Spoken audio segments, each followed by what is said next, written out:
नमस्कार, मैं हूं विक्रांत यादव और आप देख रहे हैं आपका अपना चैनल द स्वतंत्र। विकसित भारत 2047 का सपना देश को दिखाया जा रहा है, लेकिन नीति आयोग के ही आंकड़े सामने आए हैं जिसके मुताबिक देश में 15 से 29 साल के करीब 8 करोड़ 70 लाख युवा ना तो कोई नौकरी कर रहे हैं, ना कोई शिक्षा पा रहे हैं और ना ही उन्हें किसी तरह की कोई ट्रेनिंग दी जा रही है जो स्किल ट्रेनिंग के बड़े बड़े सरकारी दावे हैं।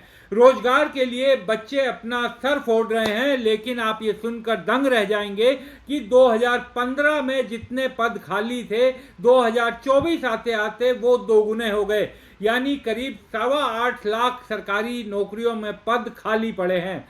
सरकारी कर्मचारियों को अब केवल सरकारी कंपनियों में आधे से ज्यादा, जी हां, आधे कर्मचारी ठेके पर रखे जाने लगे हैं ताकि उन्हें तमाम सुविधाएं ना दी जाए। इन्हीं सब मसलों पर बात करते हैं। वरिष्ठ पत्रकार आशुतोष जी हमारे साथ जुड़ चुके हैं। सर नमस्कार। नमस्कार नमस्कार विक्रांत। सर ये 15 से 29 साल, इसमें तो जैनजी भी शामिल हैं, करीब 8 करोड़ 70 लाख जिनको ना कोई शिक्षा मिल रही है, वो स्कूली शिक्षा कॉलेज शिक्षा सबसे बाहर है, ना कोई स्किल डेवलपमेंट उनका किया जा रहा है, कोई ट्रेनिंग नहीं मिल रही और ना ही किसी तरह का रोजगार है इनके पास। तो 2047 का विकसित भारत क्या इन 9.25 करोड़ युवाओं को छोड़कर बनेगा क्या? देखिए, ये तो साफ तौर पर दिखाई पड़ रहा है कि जिस तरीके से छात्र सड़कों के ऊपर हैं, जिस तरीके से उनके अंदर गुस्सा निकल रहा है, वो इसी बात का प्रमाण है कि छात्रों को ना तो नौकरी मिल रही है और ना ही किसी तरीके के रोजगार की कोई सुविधा उपलब्ध हो रही है। और शिक्षा को लेकर जो हाल है वो तो सब देख ही रहे हैं। इंटरेस्टिंग बात क्या है कि इंटरेस्टिंग बात ये जो आंकड़े भी नीति आयोग दे रहा है, इस पर कितना विश्वास करें। क्योंकि अगर आज आप ही देखें तो इंडियन एक्सप्रेस में अरविंद सुब्रमण्यम, जो नरेंद्र मोदी जी के ज़माने में शुरू में चीफ इकोनॉमिक एडवाइज़र थे, उन्होंने जो मैन्युफैक्चरिंग के नए डेटा आए हैं उस पर ही एक तरीके से सवाल खड़े कर दिए हैं। और ये पहली बार नहीं, इसके पहले भी वो खड़े कर चुके हैं। उनकी पूरी टीम ने पूरा डेटा देकर समझाने की कोशिश की है कि भाई ये जो नए आंकड़े दिए जा रहे, जो नया बेस ईयर बनाया जा रहा है, इसमें सब कुछ ठीक नहीं है। और उस संदर्भ में उन्होंने कहा कि अगर आपको चीन का सामना करना है तो चीन का सामना सिर्फ आप बैटलफील्ड से नहीं कर सकते, आपको मैन्युफैक्चरिंग सेक्टर को भी मजबूत करना पड़ेगा, आपको अर्थव्यवस्था को भी मजबूत करना पड़ेगा। क्या हम उसके लिए तैयार हैं? तो ये पूरी की पूरी जो बातचीत इस वक्त हो रही है वो नीति आयोग को लेकर हो रही है, नीति आयोग के दिए गए आंकड़ों को लेकर हो रही है, लेकिन हम उस पर ही कितना विश्वास करें।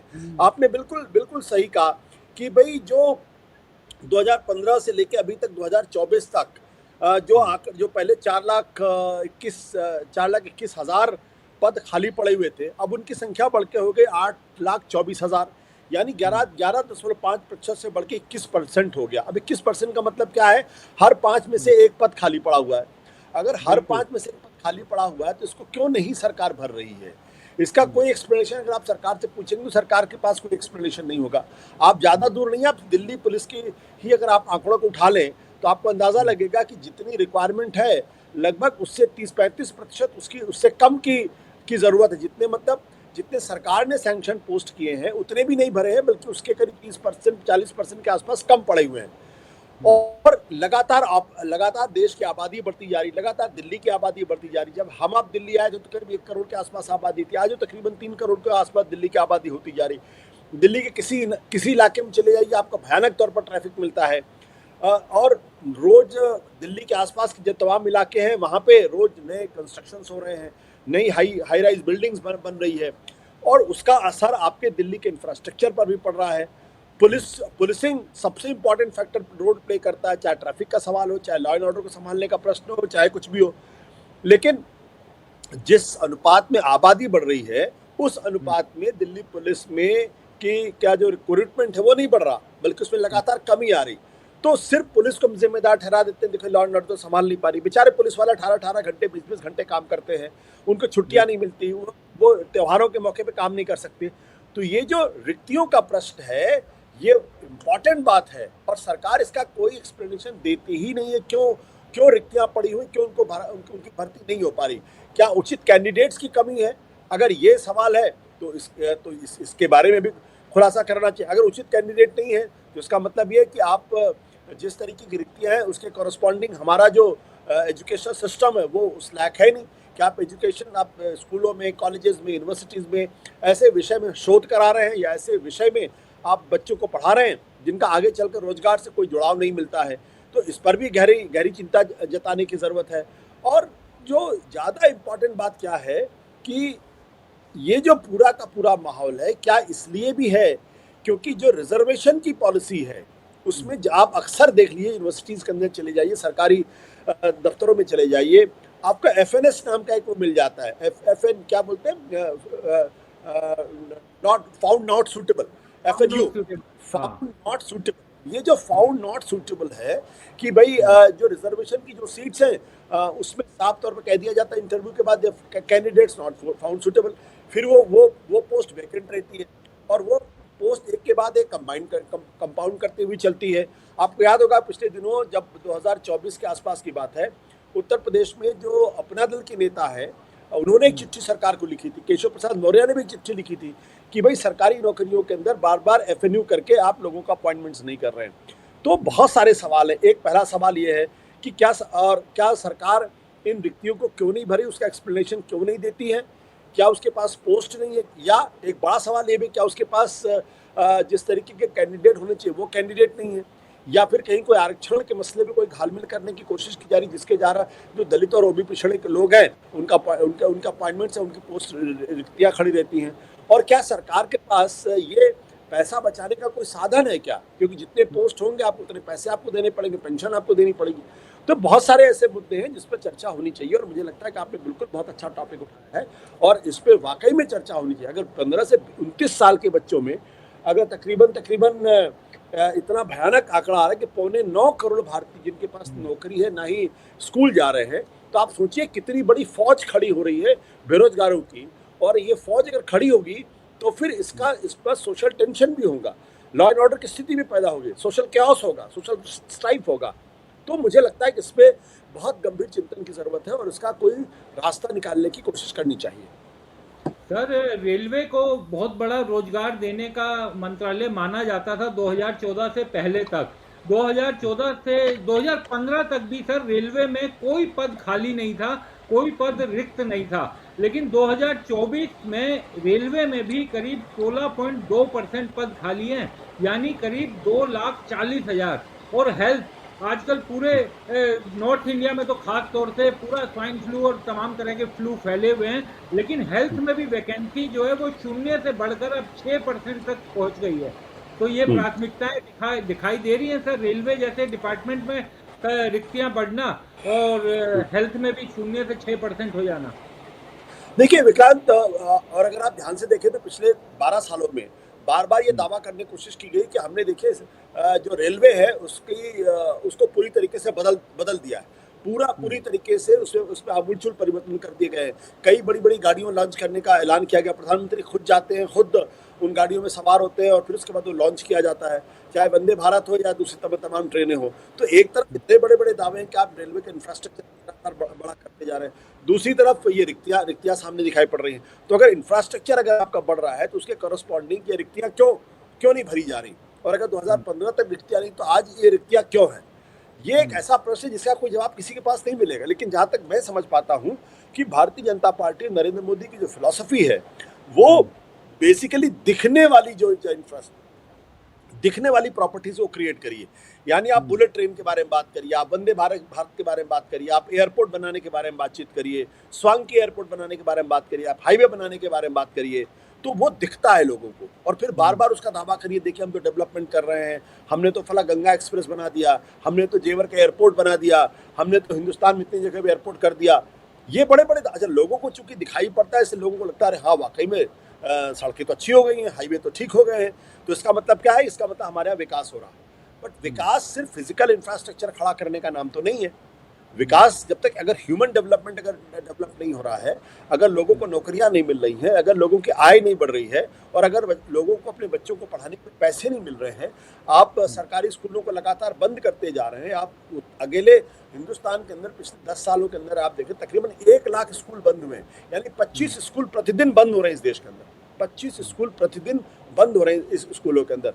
और जब बच्चे इसको ऑडिट करने के लिए राजस्थान के किसी गांव में जाते हैं तो उनके ऊपर लाठीचार्ज होता है, उनके ऊपर हमले होते हैं, गुंडागर्दी की जाती है, उनके खिलाफ 50 से ज़्यादा SC/ST एक्ट के तहत मुकदमे दर्ज कर दिए जाते हैं और उन्हीं को बदनाम किया जाता है।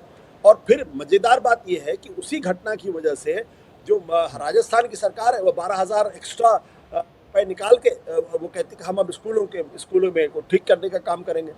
तो जो जो जो फिजिकल इंफ्रास्ट्रक्चर है, और ये सब कुछ बीजेपी क्यों करती है, कुछ नरेंद्र मोदी क्यों करते हैं, क्योंकि इसके केंद्र में दरअसल चुनाव जीतने की लालसा है कि मार्केटिंग अच्छी होती रहनी चाहिए। मार्केटिंग के अंदर प्रोडक्ट क्या, इससे फर्क नहीं पड़ता। आदमी को नौकरी नहीं मिल रही है लेकिन आप उसको ये भ्रम देते नहीं कि देखिए हमने तो हिंदू मंदिर बना, हमने तो राम मंदिर बना दिया। आपको 500 साल पुराना आपका जो आपके साथ जो अन्याय हुआ था, जो आपका अपमान हुआ था, हमने उसका बदला ले लिया। तो आप और वो लोगों को दिखाई पड़ता, लोगों को समझ में आता। रोज राम मंदिर, अरे देखिए भाई 500 साल हुआ गया, मुसलमानों ने तो हमला किया था, बाबर ने तो मस्जिद गिरा दी थी, और मोदी जी ने देखिए हमारा जो अभिमान उसको मजबूत कर दिया। अब आप बुलेट ट्रेन के बारे में बात करें तो लोगों का, यार देखो आदमी तो बहुत बड़ा जबरदस्त आदमी, कितनी दूर की सोचता है बुलेट ट्रेन, बट क्या बुलेट ट्रेन की जरूरत है हमारे पास? है? मतलब अगर हम दिल से पूछें तो क्या भारत को वाकई में वंदे भारत की जरूरत है क्या? मैं सवाल पूछ रहा हूँ। इस देश के अंदर मिल नहीं पा रही, बिल्कुल सही बात है। हाँ, इस देश के अंदर जब भी आप ट्रेन में सफर करिए, आप देखेंगे प्लेटफॉर्म पे बेचारे गरीब लोग पड़े रहते हैं, और जैसे ही कोई ट्रेन आती है उसके जनरल पैसेंजर में घुसने के लिए मार करते हैं। छोटे बच्चे भी होते हैं, उसमें औरतें भी होती हैं। हमारी कोशिश ये होनी चाहिए कि हम पश्चिम का इस तरीके से अनुसरण या अनुकरण ना करें। वहाँ आबादी कम है, वहाँ पर कैपिटा इनकम ज्यादा है, वहाँ महंगी रेल सेवा लोग अफोर्ड कर सकते, हमारे यहाँ नहीं कर सकते। और हम जो 3 कंपार्टमेंट है, 4 कंपार्टमेंट है, 5 कंपार्टमेंट जो एक्स्ट्रा प्रिविलेज लोगों के लिए बनाते हैं और जिससे हम पैसे उगाते हैं, उसकी जगह अगर हम और सीटें बढ़ा दें, उसकी जगह अगर हम कुछ और जनरल कोच की कुछ बढ़ा दें, तो उससे जो गरीब तबका है उसको कम से कम सुविधा मिल जाएगी। लेकिन उसको सुविधा देने से आप लोगों के आंखों में वो धूल तो नहीं झोंक सकते। जब आप कहते हैं, जब शोकेसिंग करते हो, जो पूरा मामला क्या है कि नीति बनाने के पहले वो मार्केटिंग स्ट्रेटजी बन जाती है। तो आपकी अर्थव्यवस्था मार्केटिंग का पॉइंट ऑफ व्यू से बनेगी। जब रेलवे को दुरुस्त आप मार्केटिंग का पॉइंट ऑफ व्यू से करेंगे तो आपको उन गरीबों की पीड़ा, उन गरीबों का दुख दिखाई ही नहीं पड़ेगा कि कैसे बेचारे जाते हैं। मैं तो कई बार जब रेलवे से यात्रा करता हूँ, मैं प्लेटफॉर्म पे देखता हूँ तो मुझे इतनी तकलीफ होती है। कभी भी आप किसी भी प्लेटफॉर्म पे चले जाइए, ये जरूरी चीजें हैं। हम जब ट्रेन के अंदर जाते हैं तो हमारे लिए हमको चाय भी मिल जाती है, हमको कॉफी भी मिल जाती है, हमको चॉकलेट भी मिल जाता है, हमको खाना भी मिल जाता है। और वो बेचारे जो चना चपेना लेकर चलते हैं, 24 घंटे की ट्रेन यात्रा करते हैं, बड़ी मुश्किल से कभी उतर के कहीं पूरी भाजी खा पाते तो खा पाते। तो ये जो अनइक्वल जो हमारा विकास है कि एक तरफ आप अंबानी और अडानी दुनिया के सबसे अमीर लोगों में चले जा रहे हैं, और दूसरी तरफ जो गरीब बेचारा, आप दिल्ली की किसी झुग्गी झोपड़ी में चले जाइए, आपको पता चल जाएगा वहाँ लोग किस अंदाज में रहते हैं। तो मैं ये नहीं कहता हूँ इसके लिए सिर्फ नरेंद्र मोदी सरकार जिम्मेदार है, इसके लिए पूर्ववर्ती सरकारें भी जिम्मेदार हैं। लेकिन हम जब बुलेट ट्रेन पर सबसे ज्यादा चर्चा करने लगे, तब समझ लीजिए कि आपका जो पूरा का पूरा डेवलपमेंट है वो कितना अनइक्वल डेवलपमेंट है। और हमने तो 100 स्मार्ट सिटीज बनाने की बात की थी, आपको याद है 10 स्मार्ट सिटीज के नाम? क्या उसमें कुछ डेवलपमेंट हुआ? क्या उसमें कुछ चेंजेस हुए? नहीं हुए। तो ये जो पूरी फिलॉसफी है ना, ये इस प्रॉब्लम इस फिलॉसफी में है, जिसमें मार्केटिंग और कुछ नहीं। नीति बाद में बनती, पहले मार्केटिंग की स्ट्रेटजी बन जाती। इस वजह से सारी प्रॉब्लम है। और अगर ये सारे पद अगर भर दिए जाएं तो मुझे कोई हैरानी नहीं है कि जो बड़े पैमाने पर लोगों के अंदर गुस्सा है वो कम होगा थोड़ा सा। बिल्कुल। लेकिन और सर आप उस बार बिल्कुल। और सर एक और खेल बड़ा तेजी से हुआ जो 2014 के बाद, हालांकि आप ये सही कह रहे हैं कि ये सभी सरकारें जिम्मेदार हैं, लेकिन सर कुछ चीजें जो 2014 के बाद ज्यादा देखने को मिली, ऐसा ही एक आंकड़ा जो है अनुबंध पर कर्मचारियों को रखने का मामले में, ठेके पर नौकरियां, तो 2015 में 18.6% कर्मचारी ठेके पर थे। अब सर 2025 आते आते ये 49.1% हो गया, यानी सरकारी विभागों में करीब आधे कर्मचारी ठेके पर काम कर रहे हैं। तो सर ये तो इसीलिए है ना कि सरकार कोई जिम्मेदारी, कोई जवाबदेही लेना ही नहीं चाहती उन कर्मचारियों का। देखिए, इसके इसके पीछे एक रणनीति ये भी है कि आरक्षण आपको लागू न करना पड़े। हम्म। ये समझिए इस बारे में, ये इसका दलित ओबीसी एंगल भी है। और हाँ। ये जो पार्टी है, ये जो संगठन है, अपने मूल में आरक्षण की विरोधी है। हम्म। जब आप ठेके पे लोगों को रख रहे हैं तो वहां कोई हिसाब तो नहीं भाई आपको 27% आरक्षण देना है या आरक्षण नहीं देना, या आप 15% आप आरक्षण दलितों को दे रहे कि नहीं दे रहे, 7.5% आप आदिवासियों का आरक्षण, वहां तो कोई हिसाब नहीं है, क्योंकि आपको रिक्रूटमेंट उस तरीके से नहीं कर रहे हैं। आपको कल जिन लोगों का मौका मिला आपने उनको बुलाया और रख लिया उनको। और दूसरी बात क्या है कि इसकी वजह से ये जो ठेका प्रथा है, इसकी वजह से आपको क्या है कि आपको उनकी कोई चिंता नहीं करनी। कल वो ठेके का आदमी बेचारा, उसकी मौत हो जाए, कहीं कोई एक्सीडेंट हो जाए, तो उसकी जवाबदेही सरकार की नहीं है। अगर वो सरकारी कर्मचारी एक तरीके से माना जाता, तो अगर कहीं कोई हादसा उसके साथ होता तो उसके परिवार को नौकरी देनी पड़ती, उसको कॉम्पनसेशन देना पड़ता, पेंशन भी उस परिवार को देनी पड़ती, उससे भी आपको छुटकारा मिल जाता। तीसरी बात, अगर कल कहीं कोई यूनियन बाजी की कोई जो संभावना है उसको भी आप खत्म कर देते हैं। तो ये जो सारी स्थितियां हैं, हो क्या रहा है कि हम पश्चिम से सारे तत्वों को पूरी तरीके से उठा के, जो वेस्टर्न यूरोप का जो डेवलपमेंट है और हमारा डेवलपमेंट है, उनका जो डेवलपमेंट है टेक्नोलॉजी रिलेटेड है, क्योंकि वहाँ लोगों की संख्या कम है, वहाँ आबादी कम है, हमारे यहाँ आबादी ज़्यादा है, तो हम बहुत ज़्यादा उस मॉडल को एज इट इज़ यहाँ उठा के नहीं ला सकते हैं। हमें ये कोशिश करनी चाहिए कि गरीबों की गरीबी कितनी कम हो। दावे तो ये किए जाते हैं कि हमने 27 करोड़ लोगों को गरीबी की रेखा से हटा दिया। दावे तो ये किए जाते हैं कि जो मल्टी डायमेंशनल पॉवर्टी इंडेक्स था वो 10% से कम हो गया। अब आप मेरे साथ ही चलिए, मैं आपको दिल्ली के कम से कम 3 इलाके घुमा दूंगा, मॉडल टाउन के आसपास, जहाँ आपको लगेगा कि ये गरीबी नहीं है, तो मतलब इससे भयानक गरीबी कुछ हो ही नहीं सकती है। लेकिन आंकड़ों में सब कुछ ठीक कर दिया गया है कि आंकड़ों में सारे गरीबी हमारे यहाँ से मिट गई है। अगर गरीबी मिट गई है तो ये तमाम अपार्टमेंट्स के अंदर जो बेचारे महिलाएं बच्चे आके काम करते हैं वो कहाँ से आते हैं? ये डिलीवरी बॉयज कौन है? ये जो गार्ड हैं ये कौन लोग हैं? कितनी इनको तनख्वाह मिलती? किसी को 6,000, किसी को 8,000, किसी को 10,000, इससे ज़्यादा तो किसी की तनख्वाह मिलती नहीं है। तो अब इसलिए मेरा कहना यह है कि जब मनमोहन सिंह सरकार की एक बड़ी खासियत थी, वो ये थी कि उन्होंने economic development with human face लाने की कोशिश की। इसीलिए आप देखिए, राइट टू एजुकेशन लेकर आए, राइट टू एम्प्लॉयमेंट लेकर आए, राइट टू फूड लेकर आए, आरटीआई लेकर आए, और राइट टू होम स्टे लेकर आए। दिक्कत क्या थी कि वो अपनी सरकार की उपलब्धियों की या उन कानूनों की मार्केटिंग नहीं कर पाए, तो उनके ऊपर ये आरोप लगा भ्रष्टाचारी है। आज वो आरटीआई कानून पूरी तरीके से खत्म हो गया। राइट टू फूड का जो जो जो जो मनरेगा बना हुआ था, आज उसको खत्म कर दिया गया, राज्यों के ऊपर आपने बोझा डाल दिया। और उसके बहाने क्या हुआ कि राइट टू एम्प्लॉयमेंट एक तरीके से कर्टेल हो गया। अब कोई आदमी डिमांड नहीं कर सकता गांव के अंदर, मुझे आप महीने में साल में जो 120 दिन दीजिए। वो कह देंगे भाई इन 3 महीनों में आपको हम नहीं देंगे, क्योंकि ये खेती किसानी का वक्त है, हम आपको भी नहीं देंगे, आप 3 महीने बाद देंगे। भाई हर आदमी खेती किसानी थोड़ी कर रहा गांव के अंदर। या जो बड़े पैमाने पर एक रिवर्स माइग्रेशन हो रहा है कि वो ये होगा कि जिस तरीके से पेट्रोल डीजल के दाम बढ़े, यहाँ पे गैस के दाम बढ़े, उसकी वजह से बड़ी संख्या में शहरों से लोग वापस गांव की तरफ गए, क्योंकि वहाँ कम से कम जीवन यापन काफ़ी सस्ता है उस लिहाज से। शहरों में तो फिर भी महंगा, क्योंकि अगर यहाँ रहेगा तो 2,000 रुपये, 3,000, 4,000 रुपये उसको किराए के मकान में देने पड़ेंगे, जो अपने गांव में जाएगा तो वहाँ नहीं देना पड़ेगा। वहाँ का जीवन यापन सस्ता है। अब लोग वहाँ पहुँच के वहाँ खाली बैठे हुए हैं, क्योंकि वहाँ रोजगार नहीं, कम से कम मनरेगा के बहाने कुछ तो मिल जाता था उनको।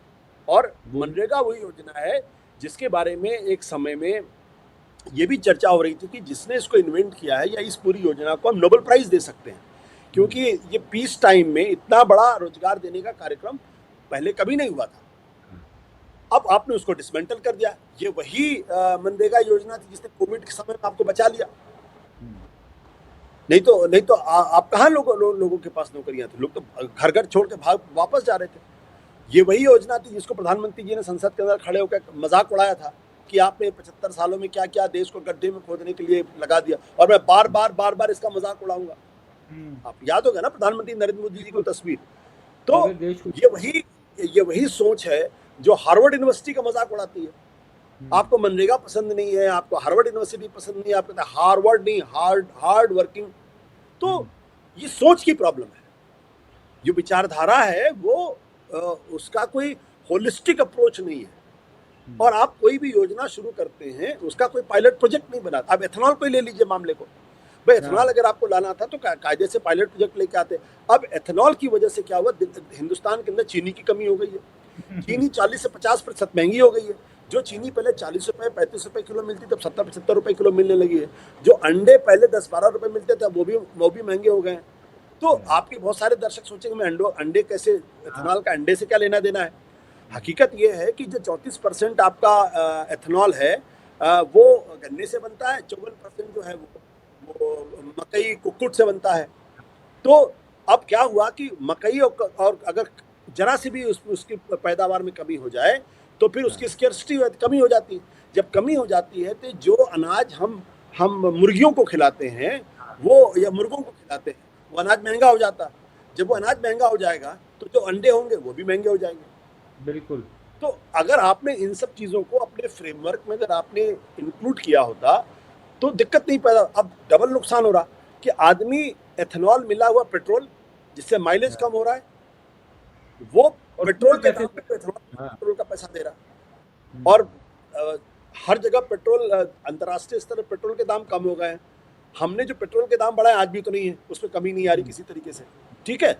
और फिर आप उस एथेनॉल की वजह से आप महंगा अंडा खरीद रहे हैं, आप चीनी महंगी खरीद रहे हैं। तो अब इसका नुकसान किसको होगा? आम आदमी को होगा। हमारे आपको तो उतना फर्क नहीं पड़ेगा, लेकिन जो 10,000 रुपए कमाता है बेचारा, या 20,000 रुपए महीने कमाता है, जिसके 3 बच्चे हैं, 5 लोगों का परिवार है, एक झुग्गी में रहता है, वो कैसे जिएगा?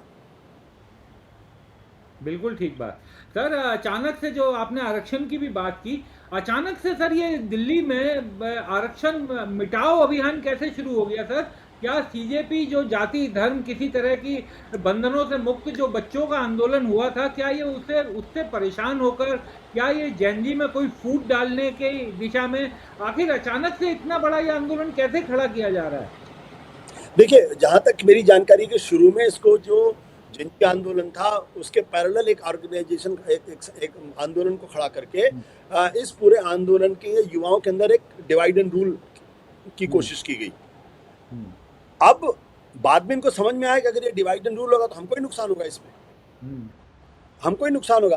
तो अब क्या हुआ है कि अब वही बच्चे जो हैं उनके हाथ से बाहर निकल गए हैं। अब सड़कों पे आ गए हैं, आरक्षण खत्म करो।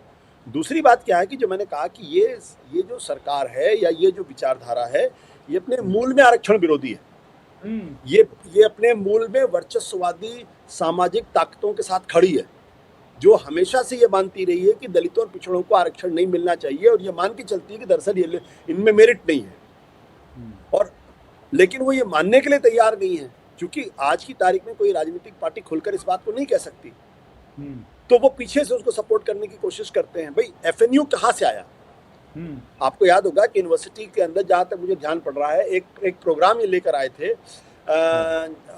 वो दिमाग से मेरे उतर रहा है, उस पर काफी हंगामा हुआ था, उस पर हंगामा हुआ था। बाद में उसको उनको वापस लेने की नौबत आई थी, मुझे दिमाग से उतर गया, मैं बता दूंगा उसको। तो आरक्षण का विरोध इनके मूल में है। अब ये जो बच्चे खड़े हुए हैं, ये क्यों खड़े हुए? एक तो मैं इनको उतना दोषी नहीं मानता हूँ। क्यों? क्योंकि रोजगार नहीं है। आरक्षण का पूरा प्रश्न रोजगार से भी आके जुड़ गया है। उनको लगता है कि जो सरकारी नौकरियों में जो हमें रोजगार मिल सकता था, वो दलित पिछड़े आके वो हमारा हिस्सा ले जाते हैं। फिर ये भी भ्रम फैला दिया गया कि दलित और पिछड़ों के जो बच्चे होते हैं उनमें मेरिट नहीं होती है, और चूंकि मेरिट नहीं होती है इसलिए वो हमारा हिस्सा लेके जा रहे हैं, और हिंदुस्तान कमजोर हो रहा क्योंकि कम मेरिटोरियस लोगों को वाला है। तो ये भी कहते हैं कि सेना में आप क्यों नहीं कर देते, आप डॉक्टरी में क्या आप किसी ऐसे आदमी से अपना सर्जरी कराएंगे जो, तो मतलब अलग तरीके की कहानियां, मिथा, झूठ फैलाया जा रहा, पूरी तरीके झूठ फैलाया जा रहा। तो ये, लेकिन मेरा मानना ये है कि ये इनके गले की हड्डी बनने वाला है, क्योंकि इनके अंदर हिम्मत नहीं है, और किसी पॉलिटिकल पार्टी में इतनी ताकत नहीं है कि जो आरक्षण खत्म करने के बारे में सोच भी सके। खत्म करना तो बहुत दूर की बात है, सोच भी सके। इसीलिए आपको याद होगा 2019 चुनाव के पहले इन्होंने इकोनॉमिकली बैकवर्ड तबके को 10% आरक्षण दिया था, बिना किसी चर्चा के, बिना किसी होमवर्क के दिया था, क्योंकि वो समाज का जो प्रभुत्ववादी तबका है, जो अपर कास्ट है, उसको एक तरीके से अपीज करने की कोशिश की गई थी। अब जैसे जैसे ये डिमांड बढ़ेगी, मान लीजिए डिमांड बढ़ जाती है या डिमांड उग्र हो जाती है, तो आप क्या करेंगे? फिर इधर से पता चला दलित और पिछड़े बच्चे खड़े हो जाएंगे। तो युवाओं के अंदर अगर आप इतनी बड़ी संख्या में अगर नाराजगी पैदा कर देंगे तो उसका फायदा किसको होने वाला है? आप ही को नुकसान होगा। और इस तरीके की फॉल्ट लाइंस को कभी भी चौड़ा करने की कोशिश नहीं करनी, उसको हमेशा भरने की कोशिश करनी चाहिए। बच्चों को समझाने की कोशिश करनी चाहिए कि भाई आरक्षण की वजह से आपकी नौकरी को खतरा नहीं, ये जो रिक्तियां खाली है ना, जो पद खाली पड़े हैं, इसकी वजह से आपको नौकरी नहीं मिलनी। अगर ये पद भर देंगे तो इन्हीं में से अधिकांश बच्चों को नौकरी मिल जाएगी। बिल्कुल सही बात। और सर कल मैं कनॉट प्लेस जा रहा था सर किसी काम से, देखा अचानक शाम के समय करीब 500-600 बच्चे यही आरक्षण विरोधी नारे लगाते हुए मेन कनॉट प्लेस सर्कल पर आए और ट्रैफिक एकदम जाम कर दिया। मैं ये इसलिए पूछ रहा हूँ सर क्योंकि वहां पर ये जो बच्चे आरक्षण का विरोध कर रहे थे, वो जो नारेबाजी कर रहे थे, वो नारेबाजी प्रधानमंत्री नरेंद्र मोदी उनकी सरकार के खिलाफ कर रहे थे। और वो लोग ये कह रहे थे कि ये सरकार हमारी विरोधी है और इन्हीं के कारण हमें ये झेलना पड़ रहा है। तो ये तो दोधारी तलवार है ना, अगर सरकार इन्हें हवा देगी आरक्षण विरोधी मुहिम को, तो उसका गुस्सा तो सरकार को ही झेलना पड़ेगा। और सोशल मीडिया पर भी जिस तरीके के बयान आ रहे हैं आरक्षण विरोध करने वालों पे, वो भी सरकार के खिलाफत करते हुए दिखाई दे रहे हैं। मैंने कहा ना कि ये तो एक गजब की दुधारी तलवार है। आप आरक्षण हटा नहीं सकते। अगर आरक्षण हटा नहीं सकते तो जाहिर सी बात है कि ये बच्चे हमेशा नाराज रहेंगे, सरकार के खिलाफ नारेबाजी करेंगे। देखिए यूजीसी का मामला भी तो उठा के देख लीजिए ना। यूजीसी की जो गाइडलाइन आई थी जिसमें ऐसा कुछ भी नहीं था जिसकी वजह से किसी को नाराज होना पड़े, लेकिन चूंकि आपने इतना ज्यादा आइडेंटिटी पॉलिटिक्स कर दी है, धर्म आधारित राजनीति कर दी है और कुछ तबके विशेष को इतना आपने डिस्क्रेडिट करने की कोशिश की गई है कि उन बच्चों के दिमाग में ये हो गया कि अगर ओबीसी तबके के किसी आदमी के पर अगर ये जो पूरा का पूरा मामला है वो अपर कास्ट विरोधी है, जबकि वो अपर कास्ट विरोधी नहीं है। भाई समाज के अंदर चाहे दलित हो चाहे पिछड़े हो, उनको जाति सूचक शब्दों के द्वारा उनको अपमानित करने का काम अगर कोई कर रहा है तभी तो आपके खिलाफ कार्रवाई होगी ना। मैं मान सकता हूँ इसमें कुछ एक्सेसेस भी होती हैं, मानता हूँ कि इसमें कुछ झूठे केसेस भी होते हैं, लेकिन इसको ये मान लेना कि ये अपर कास्ट विरोधी है या उनको ही टारगेट किया जाएगा या उनको ही बदनाम किया जाएगा, तब तो फिर जो महिलाओं को वाला जो कानून है उसमें तो सारे पुरुष फिर तो अपराधी साबित हो जाएंगे। तो ये जब तक आप बच्चों को एनलाइटन करने की कोशिश नहीं करेंगे तब तक ये सारी चीज़ें होती रहेंगी। पता नहीं सरकार क्यों नहीं सोचती इन सब चीज़ों के बारे में। और मुझे तो हमेशा लगता है कि इन लोगों को बहुत ज़्यादा चाणक्य और चतुर समझा जाने लगा था। हकीकत ये है कि ये वैसे है नहीं। ये जब संकट में फंस जाते तो फिर इनको बाहर का रास्ता नहीं दिखाई पड़ता है।